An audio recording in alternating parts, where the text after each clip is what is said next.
Kompolnas ini justru kita butuhkan. Kalau Kompolnas begini cara mengkomunikasikannya, belum apa-apa sudah lebih langsung berpihak pada polisi dan bukan mendengar suara-suara rakyat yang membutuhkan keadilan, apa masih kita perlu Kompolnas? Yang pertama, belajar dari pengalaman kasus ini, begitu banyak media minta wawancara, ya mohon maaf, terpaksa saya tolak. Ketika saya tidak punya bahan yang memang itu akurat atau yang punya nilai pembuktian yang kuat, saya lebih baik menolak. Tidak. Ini salah satu sikap kami ya. Kemudian kedua, dalam konteks ini keberadaan Kompolnas itu diatur dalam undang-undang, ya undang-undang kepolisian. Nah, dari periode ke periode Kompolnas ini bertugas sesuai dengan tantangan zamannya, kondisinya. Ya. Sekarang di era medsos bagaimanapun yang juga, begitu kuat. mengapa saya butuh jawaban Bapak? Karena Kompolnas ini lembaga yang dibutuhkan sesungguhnya.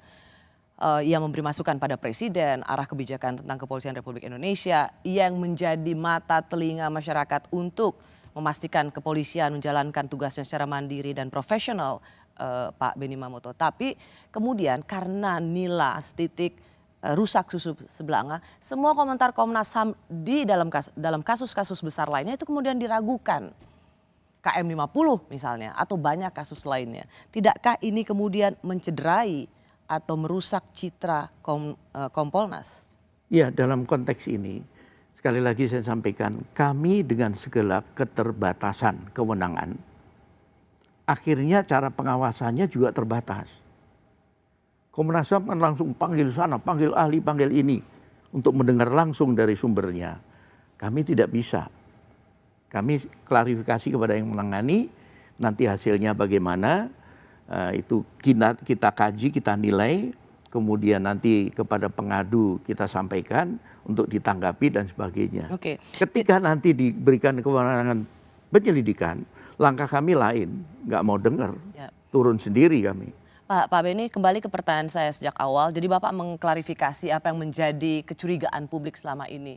Bahwa Bapak membangun komunikasi pada tersangka Ferry Sambo yang waktu itu masih menjadi Irjen Polisi yang menjabat sebagai Kadif Humas, Kadif Propam Mabes Polri.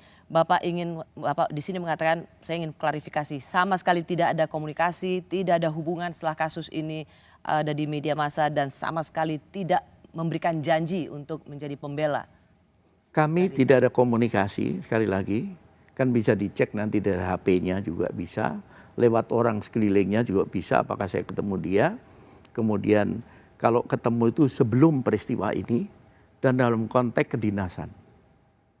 Jadi ketika ada anggota Kompolnas yang bertemu dengan Ferry Sambo pada waktu itu, dan kemudian melapor juga ya ke Ketua Harian itu Pak Benny Mamoto, dan Pak Benny melaporkan itu ke Menko Polhukam. Langsung, Ibu Pungki langsung melaporkan ke Pak Menko Polhukam, Bapak saya dihubungi Ferry Sambo, diminta datang, saya tidak tahu masalahnya apa, tapi ternyata setelah sampai situ dia nangis-nangis cerita masalahnya begini-begini dan sebagainya. Kenapa? Itu sudah disampaikan. Sudah disampaikan. Sudah disampaikan. Dan apakah suasana itu membuat Kompolnas jadi mudah terharu?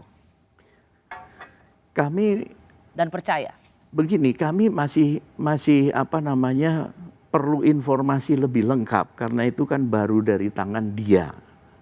Nah, saya berharap informasi lebih lengkap tentunya dari yang menangani, yang notabene sudah mendengar saksi, kemudian sudah mengolah TKP dan sebagainya.